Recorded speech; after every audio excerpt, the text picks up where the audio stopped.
Coming up on a Get Loud podcast, 60 minutes, Smoot on his phone.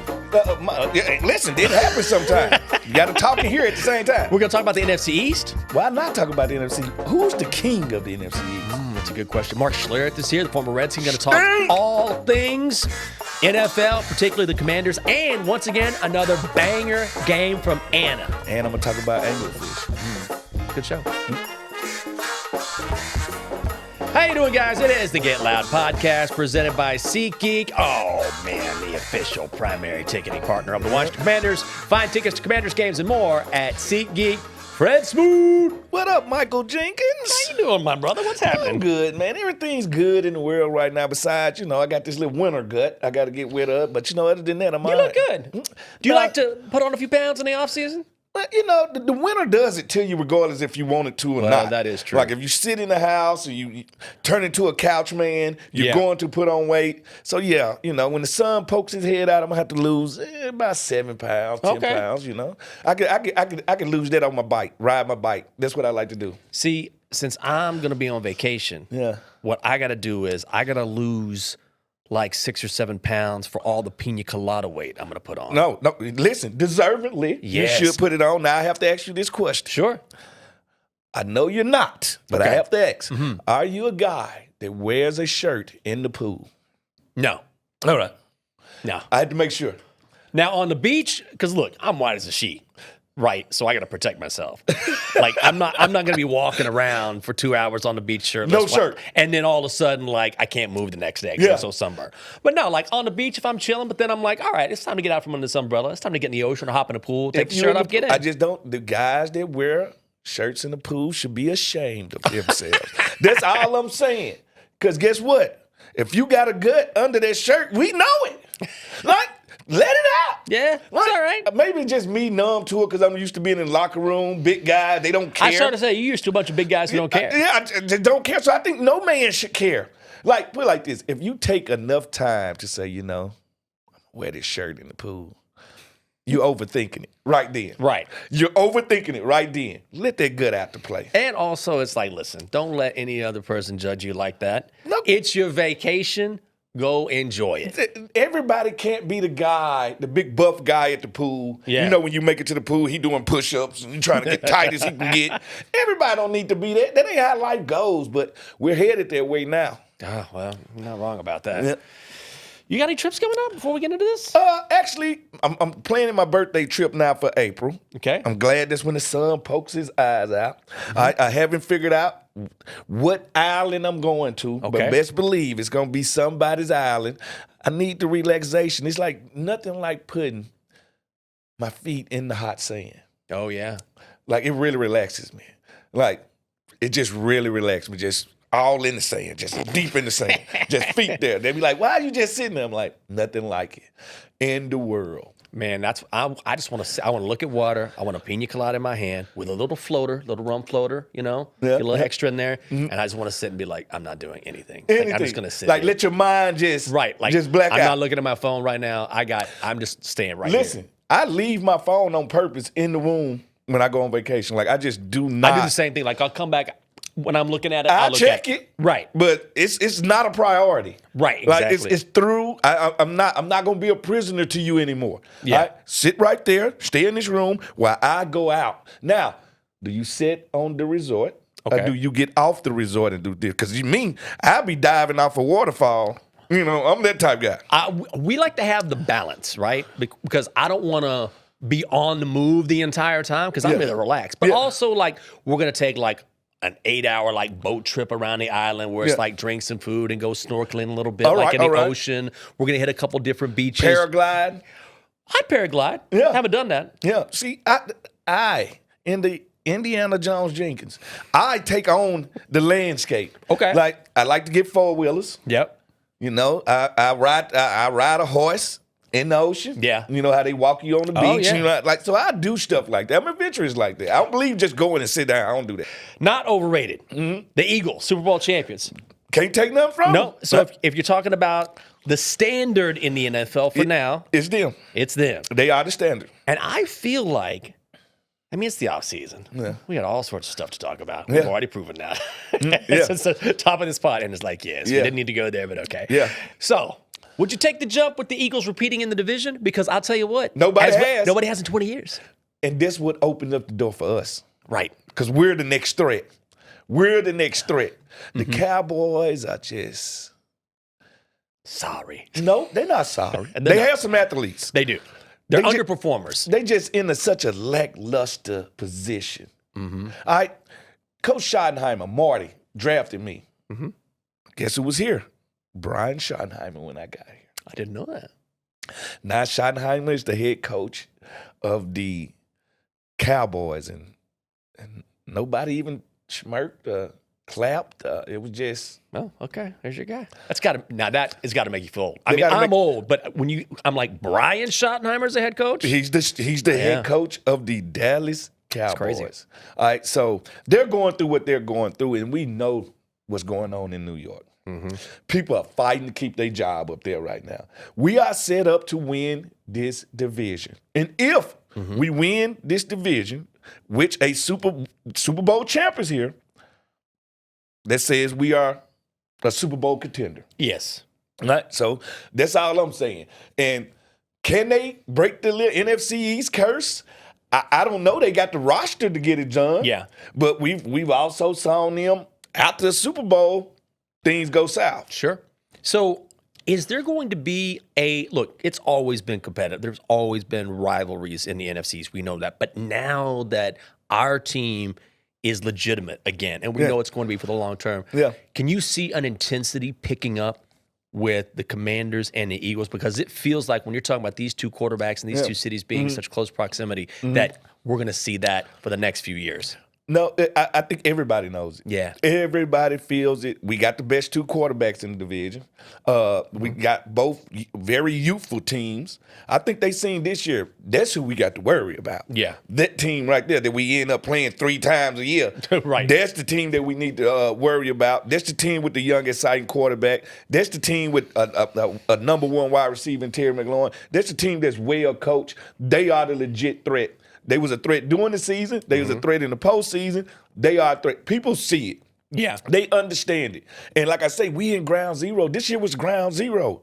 I hate to report to people, this might be the worst this team is going to be for the next decade. Yeah. All right, so it's one of those things where we're building to get where they're at. Yeah. The arrow is pointing there, but they are, like you said, the measuring stick. They are the Super Bowl champions. Can't take it. It was earned. Yeah. Can't take it away from them. I mean, if you're the champ, you're the champ. And listen, Philadelphia fans have been in my DMs nonstop. And you know what's crazy? I know they have because someone will tag me in because of the pod and talk, and I'm like, I can't even imagine what he is getting right now because I'm like, You ain't say nothing. I didn't even say anything, and they're like, what do you got to say? What do you got to say? I'm like, talk to Fred. Where you at? I don't hear you talking that noise now. Like, they are I have to say this. Y'all have earned this, Philadelphia fans, the worst fans in sport. And y'all love it. They embrace it. Yes. They embrace it in a way. Y'all are the worst fans. I don't even know why y'all still talking to me. Y'all played Kansas City. Y'all done beat a whole nother team. There was a dude on X that was talking after the Super Bowl. I'm like, you guys just won the Super Bowl. Why are you still me? worried about this? Like, dudes are all like, Schmoo, we need you back on Pardon My Take. What you want me to get back on there and say? I apologize for what I said? No, I don't apologize for what I said. I'm a Washington Commander. I'm going to stand up for my team. What you want me to do? Right. But they are nonstop. Like, just nonstop. My homeboy Morris Chestnut, you know Morris. Oh, yeah, absolutely. He's a Philadelphia guy. Oh, is he? So he rubs it in. So we talked about the Cowboys, talked about the Eagles, talked about the Commanders. Before we get to Mark Schlereth, who's going to join us, former Redskin, former Bronco. Stink. He's awesome. Stink's going to be here. He's fantastic. What does the future hold for the Giants? They lost 10 straight to finish off their season, and they don't have a quarterback. Listen, you see this smile on my face? I say this smile on my face because I'll never forget how Michael Strahan used to look at me from the other sideline with this smile. Unmistakable. Just tusk, just looking at me smiling because he knew we was headed nowhere. They was headed to the Super Bowl. So now I smile back because they're not headed anywhere. Now, great question. What happens if they do get a quarterback? Can it be a quick fix? Yes, it can be a quick fix. I have a GM that's on the hot seat. I have a head coach that's on the hot seat. Mm-hmm. I don't see them drafting a rookie quarterback and say, here, save my job. Yeah. I think Kirk might be, I don't want to say done, but that Achilles took it, like he can't move. No. I think it takes a year to come back. So he from just that. needs, especially being he older. just needs to play. Okay. All right, so Kirk Cousins will be back Kirk Cousins next year. I think they rushed him back, one. Yeah. Two, I think that offense he was in just did not play to his skill set. Mm-hmm. And I just think players are better a year after that Achilles tear. So I don't think he's over. Achilles is like, that's a brutal injury. That's a brutal injury. Yeah. Like, people don't understand what happens to you in surgery when your Achilles. Your Achilles is basically taped to the back of your foot, your heel. All right? When you tear it, it rolls all the way up your leg like a fruit roll-up. So when they do the surgery, they have to cut you by your gluteus maximus and unroll it all the way down your leg and staple it. Oh, my God. To your heel.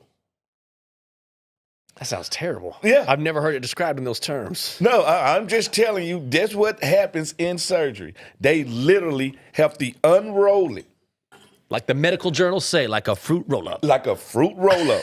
Unroll it and staple it to your heel. This is the things we do so we can hurry up and play for y'all. Yeah. All right? That's the things we go through. And that's what I can say about all good football players. If you've seen enough football, you could be two people. You could be a doctor. Mm-hmm. You know every injury. You know the rehab. You know how to fix it. You could be a weatherman. Because we can smell weather after being outside our whole entire life. Interesting. Yes, we can smell rain. We can sense it. We feel it all. Oh, man. I wish I'd have been a weatherman. That's what I should have done. Because the weatherman get paid to lie. He told us it was going to snow. 20 inches of snow last week. Everyone loves the weather guy. Listen, what is the difference between partly cloudy and partly sunny? It's the same thing, Jinx. It's the same thing. He's a liar. He's been a liar. He's been a liar for years, man. Call us. Let us know what you think about the meteorologist on your local station, whoever it may be. 703-726-7419. Or you can also email us, WashingtonGetLoud@gmail.com, Anna? Mm-hmm. Oh, nailed it. All right, let's pay some bills, and then we'll get to Mark Schlereth. All right, why not pay some bills? MWAA. We don't travel to escape life. We travel so life don't escape us. We dream of any place, anywhere in the world. And in the blink of an eye, we're there. That's the wonder of flight. All you have to do is decide where to. I'll tell you where. Dulles International Airport. Let your imagination soar. Book your adventure today at flydulles.com/nonstop. Well done. The Get Loud podcast is brought to you by Bet365, official sports betting partner of the Washington Commanders. Bet on a range of NFL markets with the Bet365 app. Capture your own personalized bet slip with Parlay. Access thousands of games with live streaming. Place your bet before the match or bet during the game. It's up to you. Download the Bet365 app today and join 80 million members worldwide. Age 21 plus only. Must be physically located in Virginia. Gambling problem? Call or text 1-800-GAMBLER. Buffalo. Nailed it. Nice job, Buffalo.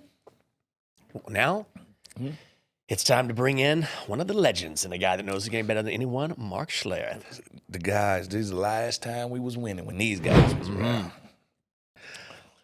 Let's bring in a special guest now, Mark Schlereth. You know him, former Redskin. The one and only. Oh. I hate when people try to say he's a Bronco. I know he split time with both. Yes. Here in D.C.? He is a commander. That's all right. A commander. Three-time Super Bowl champion, two-time Pro Bowler, also an analyst for Fox Sports. You see him all the time. Knows what he's talking about. Great to have him here with us on the show. Mark, thanks for being here. And you know, I talked to you during pregame shows on the radio throughout the season, and we've talked about this a little bit, but what has it been like watching this Washington franchise grow in the way that it has over the past season? It's been remarkable to see. Yeah, for me, it's been incredible. And based upon, when I played in Washington, it was such a crown jewel franchise. Mm-hmm. And then obviously, that went by the wayside, and it just was depressing for all of us former Redskins, and all us guys that were part of the legacy of winning championships and doing all those things, to watch it just kind of fall apart was incredibly depressing. And then to see what happened, what transpired here this last year with new ownership, with Dan Quinn coming in, obviously with Jaden Daniels and what he brought to the equation. It is so cool to see it and being able to call a couple of Redskins games or Commanders games, being around the facility to see, just being around the city and to see the energy that came back to DC because of what the Commanders were able to do. It was really cool for me to witness. It was really something special to be around there and to watch all that transpire. And we went to a reunion for Daryl Green's retirement, and Daryl Green and I have stayed very close since we played together. And I am the godparent. My wife and I are the godparents to his grandkids, all 8 of his grandkids. So we've stayed very connected. And to come back to that alumni event and to see D Green, get his jersey retired, and to watch all the guys come back, all the former players from my era and the generations before me, and to see the overall excitement that those guys had about the direction the franchise is going in, it was just really cool to reminisce and to see that. So really, really great things going on in DC right now. Well, Mark, actually, both of your teams had a slight surprise at quarterback with drafting 2 young quarterbacks. And I went out on a limb before the draft, and I said I thought this would be the best quarterback class of all time. And I don't think they have let me down. Could you tell us what you've seen from Jaden Daniels through the year? And tell us what you've seen from Bo Nix, because I thought Bo Nix had a year. Yeah, Bo Nix was great as well. Jaden was special. Obviously, they both were to come in as rookies and play as well as they did. So both guys, incredible seasons, no question about it. But the thing that was amazing about watching Jaden play is watching the mistakes that he made week 1, and I had the game against the Giants week 2, and watching him basically correct those mistakes and not remake them. Mm-hmm. And then his just overall professionalism, his overall excitement. I had them, I think, week 4 in Arizona as well. And so they went out for the week and spent time out in Arizona for the week practicing, getting ready for the game. And they absolutely blew out the Arizona Cardinals. But it was interesting. I ran over to their hotel Saturday morning at like 7:30. And we had meetings with, Cliff Kingsbury, and meetings with Dan Quinn, and meetings with Jaden Daniels, and Mikey Sandersill is the other guy we met with. And, Cliff wanted to go first because he wanted to go out and take care of his house and do some things. So, like, no problem. Like, we met Cliff at, I think, 7 a.m. or something. And so Cliff comes in and he goes, "Yeah, I'm down in my office, makeshift office at the hotel." And at 5 o'clock in the morning, in walks Jaden Daniels in my office, going, "Hey man, what are you working on? What do you do?" Like, just a junkie when it comes to football and preparation and all the work that he does, behind the scenes. And the kid, it just lights up a room. I mean, he loves being part of the team. He loves, the work that goes into being great as a football player. And so those are things that I think just are endemic of both these quarterbacks, the way they approach the game, the excitement they have for the game, the excitement they have for their teammates, but the excitement they have for preparing to play well, because you play well on Sunday because you prepare well Monday through Saturday. And so that was the thing that was just impressive to me. Both these guys, the similarities is they're both really professional, like professional football players. And that's what I always said, man. I played professional football for a long time. There are guys who play a pro sport and guys who are professionals. And, there's a big difference.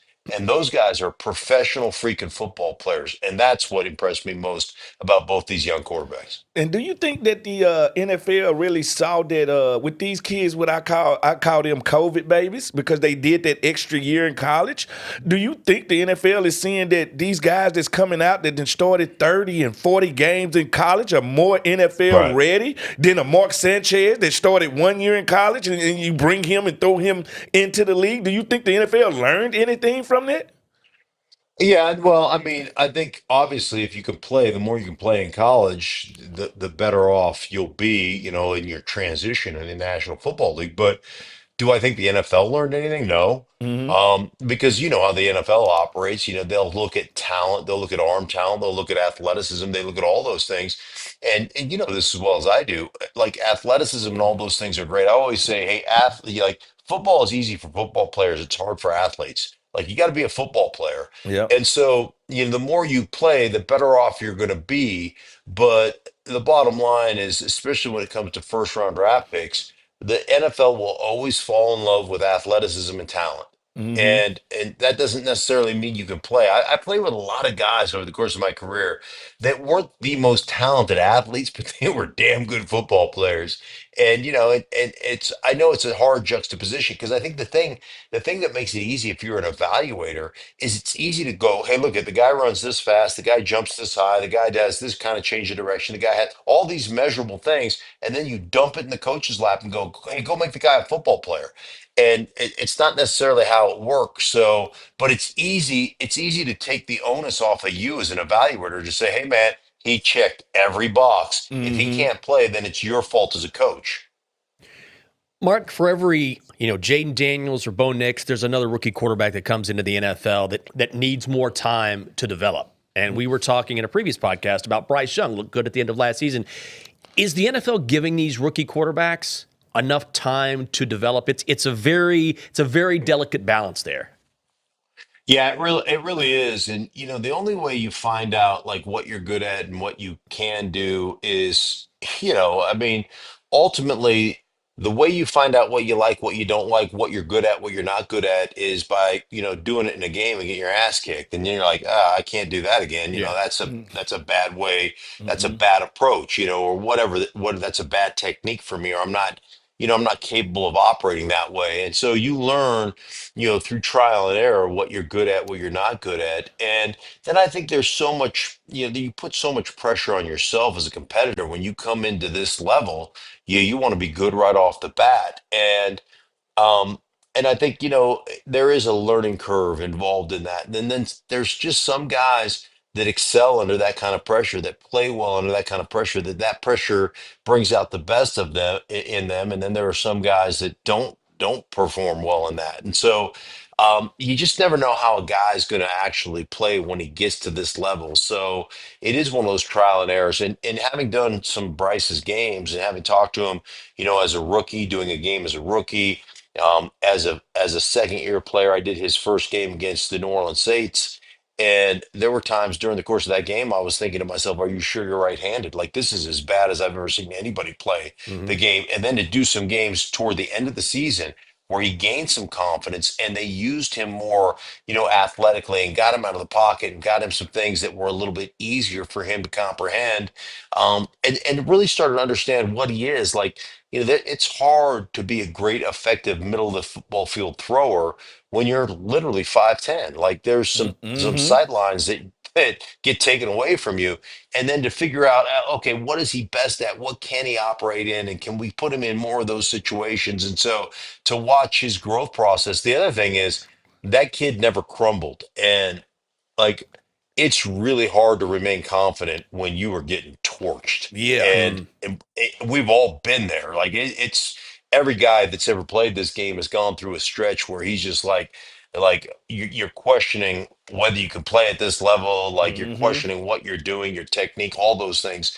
And to be able to come out of the other side of that, like he did at the end of the season, and actually play some games where he really played well, is impressive. Like that's impressive mental makeup to me that he could overcome that because he really was awful, like just awful, especially the beginning of his second year. Mm-hmm. Yep, I totally agree with that, Mark. Mark, and the offensive line never get no love. They the unsung heroes. You know all about the Hogs. I actually named our guys this year the Wild Boars to try to mimic the Hogs and what y'all did. Mm, Let's talk about the enemy right now. Did you just witness in Philadelphia the best offensive line play you've seen in the last decade? Because I thought they was yeah, dominant the entire year. they were, and they're. The other thing about this, Fred, is it's amazing to me is like I think one of the things that happens to teams, especially when they miss on draft picks, like and guys, they draft guys that just don't pan out or just don't fit in your system or just don't play very well. They keep attacking that position, and they neglect positions of strength.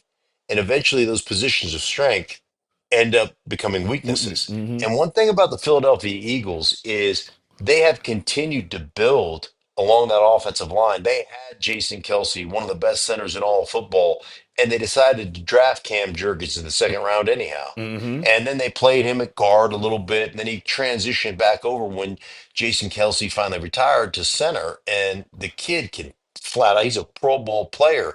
And they got guys across the line of scrimmage. You know, you look at that NFC, I think it was the NFC Championship game against Washington, where Cam Jurgens can't show because he's got a back injury. So Landon Dickerson, their all pro Yep. guard, moves to center, and they bring somebody in off the, off their, like, there's backups. I don't even know the guy. And I'm watching him play. I'm like, damn, that guy could start it. At 10 teams in the 75% of the yeah. teams. Yeah, right. And you got that dude can. I remember him like being number 57. Like, I don't even know who 57 is, but the damn guy can play.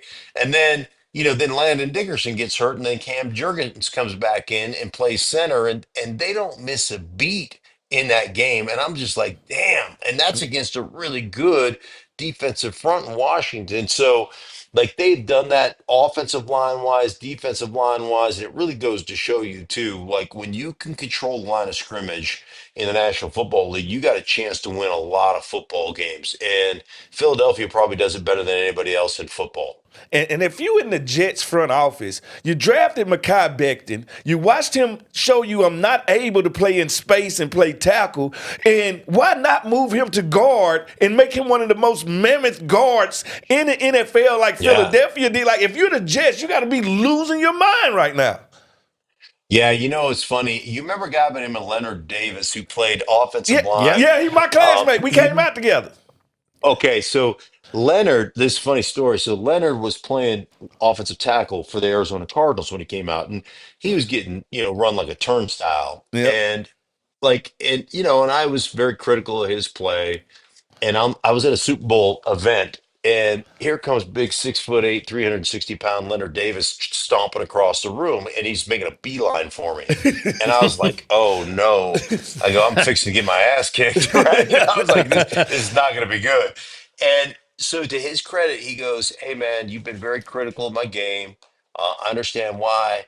I'm a free agent. What would you do? And I said, Leonard, you can't play tackle in this league. Those guys coming off the edge are running 4.38, 4.42. They're 242 pounds or 238 pounds. Like you move into guard, and I'm telling you, you could be, a great player. I would tell your agent and anybody who's looking at you, I'm moving to guard, and that's what I'm going to play in free agency. So he ends up signing in Dallas to be a free agent guard and ends up going to like 4 straight Pro Bowls Yep. as a member of the Dallas Cowboys. And there are some guys, movement skills, man, your movement skills have got to be so good to play tackle. And at guard, we always talk about, I play guard. You play in a phone booth, right? You got somebody on the right side of you, somebody on the left side of you. There's not a lot of space in there. And you don't have to move like you do at tackle. And, Becton moves in at tackle, gets coached up by a damn good offensive line coach in Jeff Stoutland. And dude played his butt off, man, played great football. And it was really cool to see a kid that was considered a bust, a kid that was considered, like, oh, he's too out of shape and he's too fat and he's not this, that, and the other, to come in there and play his butt off. It's always cool to see the kind of light go off for a kid. Mark, before we let you go, got the NFL draft coming up, and Washington has not only a great GM in Adam Peters, but a lot of money to spend as well. But what's the one area that you'd really focus on if you're the Commanders? Well, I think you always are looking, to upgrade your lines of scrimmage, strength in the middle of the football field. And they've got a lot of, I just keep thinking about, what's going on in Cleveland with Myles Garrett and how good Myles Garrett would look in the Commander's uniform alongside some of the defensive linemen that Armstrong had a great year last year. Payne is an unbelievable player, and like the strength of that. The right tackle position is a position. You'll get Cosme back, who's become a great guard for them. But like that would be, to me, like some areas that I would really look at from a commander standpoint, just to strengthen the line of scrimmage, and especially because you play in that division with Philadelphia. Yeah. that to me would be really money well spent.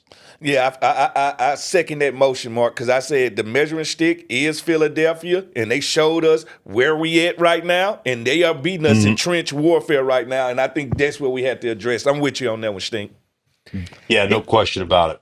He's a former Redskin, former Bronco, 3-time Super Bowl champion, 2-time Pro Bowler, and an analyst The for Fox man. Sports. That's the man. It's Mark Schlereth. Mark, we appreciate the time. Thank you so much. Man, I wish.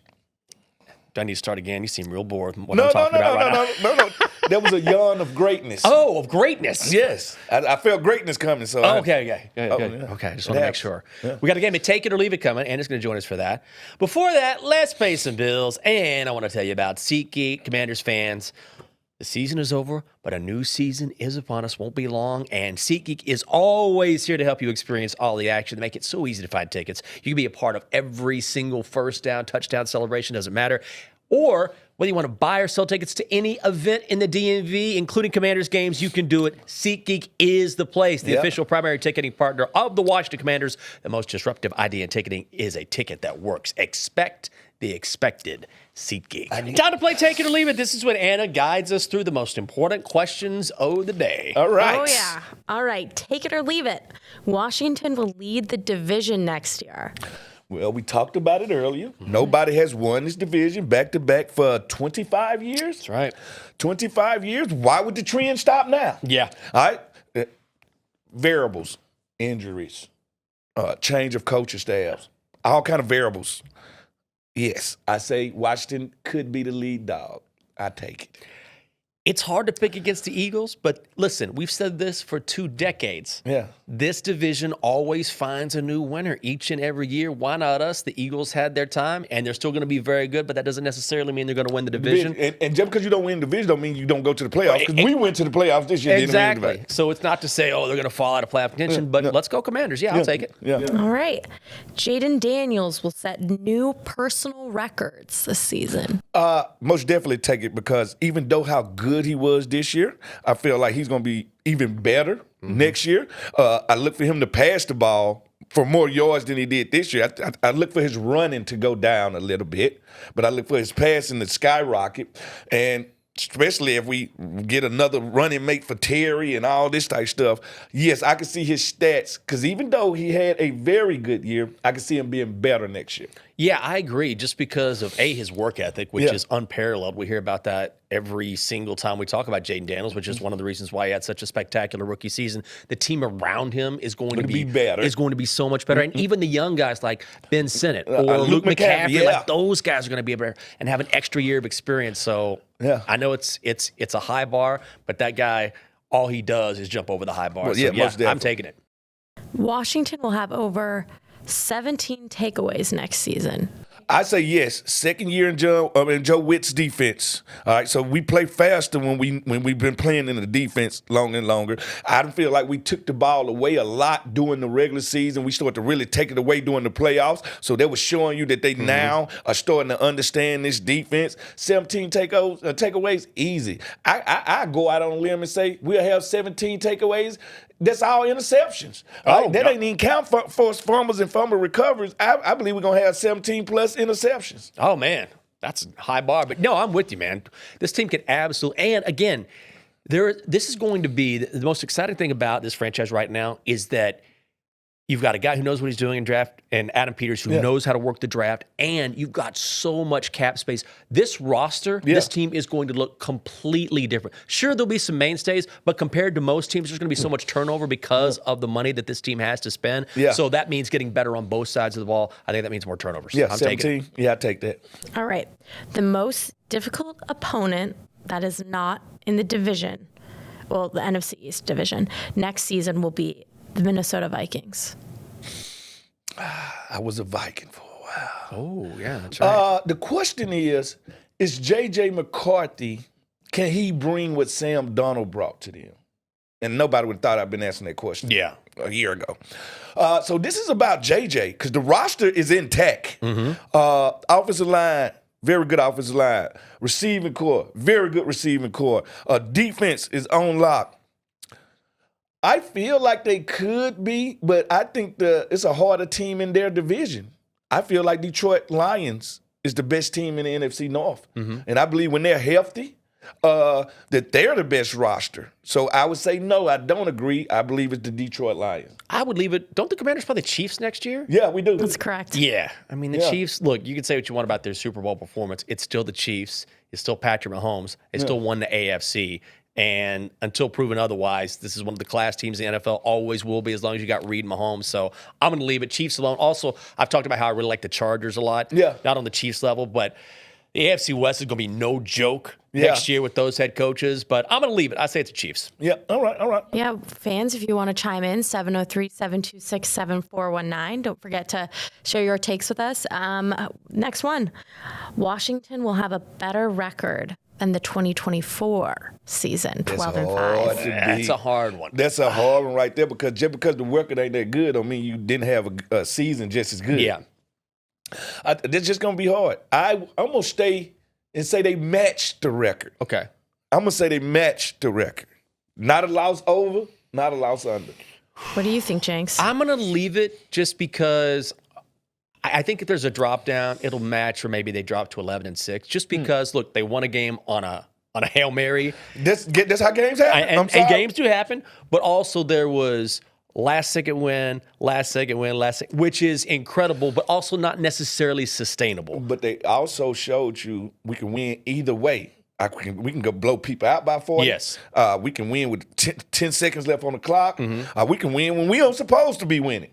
We can win however need be. Long as Jedi 5 is on the field, I feel like we got a chance. I agree, but this schedule's going to be more difficult this upcoming season. because now you got a second-place schedule. Right, now you got a second-place schedule, and also the Cowboys are going to be healthier. Yeah. I think Commanders are much better, but by the end of the season, they were completely just discombobulated with so many injuries. Were kind of a mess. So I think with the strength of the division and a tougher schedule, and maybe some finishes that are hard to replicate, maybe you take a win back, but it doesn't mean you're a playoff team. Yeah. All right, here's my last one.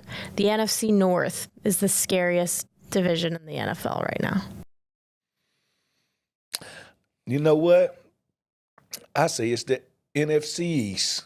We the beast. We've been the beast. We the only division with 4 Super Bowl winning teams. All our teams have multiple Super Bowls. The Super Bowl champ is in our division. You should be scared of that. All right, the runner-up is us. You should be scared of us.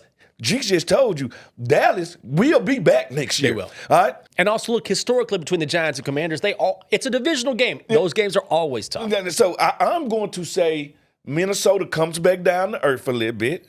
Detroit takes the division. Chicago, new head coach. I'm not going to put all that on you. I think it's the NFC East. Not just being a homer, just how I feel. I'm big on the AFC West. Like, I just feel like with the Chiefs, you got the Broncos on the come up. Now the Broncos have some money to spend, already have a good defense, but now they can add some weapons to help out Bo Nix, who was really good. The Chargers are on the come up. Like, I know Justin Herbert was not good against the Texans in that playoff game, but Jim Harbaugh is a hell of a head coach. Yep. They got a lot of talent too, and they got better. And they have a very good defense, like the top 10 defense last year as far as points against. And then you've got Pete Carroll taking over the Raiders, which honestly the Raiders don't have a lot of talent, but they just needed a pro in the building. They just needed a professional. They needed a professional. They have gone through just a revolving door of head coaches. They needed a professional in there just to stabilize things. So when you look at those head coaches, a couple teams who are on the rise, and the Chiefs, I feel like the West is solid in the NFC. But when I look at it, I say, Raiders, where are your quarterback at? You know, they got Aiden O'Connell and Gardner Minshew. Yeah, that's what I'm saying. Cause so I kind of judge. I judge it by those two things we talked about. I judge it by the coaches and the quarterbacks. Okay. And I feel like the quarterbacks in the NFC East, our quarterbacks are better than the NFC North. Okay. I feel like, if Jared Goff is your best quarterback. Yeah, I get that. I feel like Jalen Hurts is better. Yep. I feel like JD5 is better. Yep. So then you got Dak. All right, and you could be adding Matthew Stafford, a Super Bowl winner. That'd be something. So I'm saying, I feel like, especially when I go coaching quarterback, I feel like we got the edge a little bit. That's it. That's it? That's it for Take It or Leave It this week. Oh, well, this is one of your more peaceful games. I could say that. You know? I know we're not fighting. Yeah, it usually be erratic, this and that, this and that. Yeah. So this is a very peaceful game. Yeah. Very thoughtful and laid out. What did you guys think? Drop it in the comments. Was this a peaceful game? Do you like the peaceful games or do you want chaos? More they want chaos. They want chaos. Everybody always roots for chaos. Everybody, think about it. People don't watch the news for good news.